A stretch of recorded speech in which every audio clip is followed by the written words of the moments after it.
Clara had always been the cautious, organized type, but when she bought that one-way ticket to Milan, something inside her stirred, a mix of fear and exhilaration. As she stepped off the plane, the warm Italian breeze kissed her cheeks. She gripped her suitcase tighter. A small voice in her heart whispered, "Are you really ready for this?" Marco was waiting for her among the crowd. When their eyes met, his smile lit up the space between them.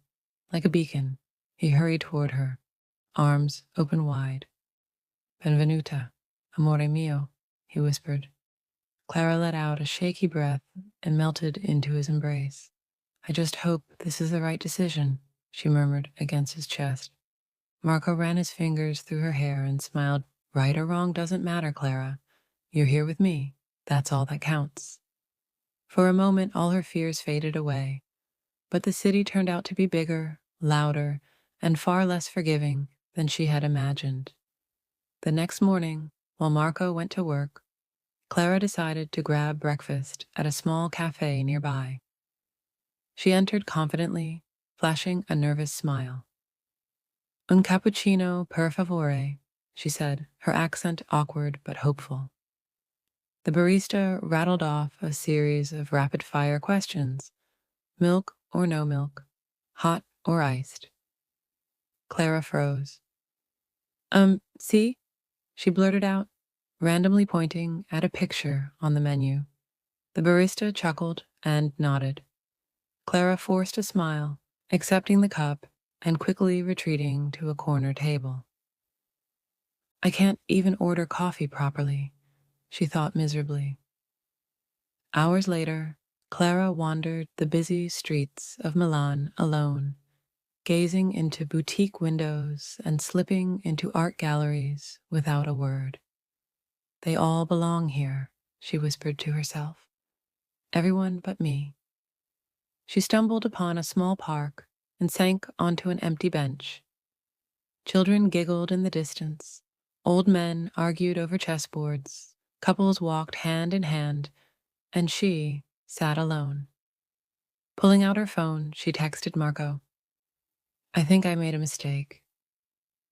Almost immediately, Marco replied, "No, amore, you just haven't found your place yet. Give it time." Clara sighed, a sad little smile tugging at her lips. Maybe he was right, maybe not, but either way, she was here now. The nights were the hardest.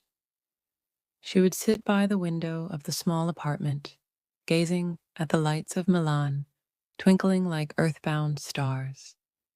Marco would join her, quietly slipping beside her and taking her hand. "What's going on inside that beautiful head of yours, amore?" he would ask, his voice soft. Clara kept her gaze on the window. "I'm scared. I feel like a lost child. Writing? I don't even know if I can do it anymore." Marco chuckled lightly. Someone who doubts herself is someone whose heart is still alive. It's not about what you write, it's that you write. Then, with a mischievous glint in his eye, he pulled out a box from behind the chair, an old, shiny typewriter. "For you," he said, "for your new beginning." Clara brushed her fingers over the cool metal keys. Somewhere deep inside, a spark flickered to life. Maybe it wouldn't be easy, but maybe, just maybe, it would be worth fighting for. 2 months had passed since Clara arrived in Milan.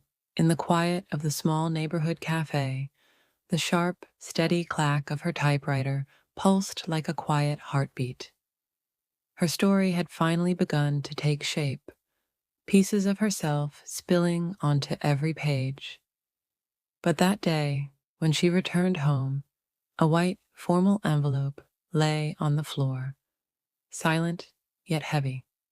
With trembling hand, she opened it. "Dear Clara Elliott, your short story has been highly praised, by our editorial team, we would like to formally invite you to join the London Review as a resident writer. Sincerely, the London Review.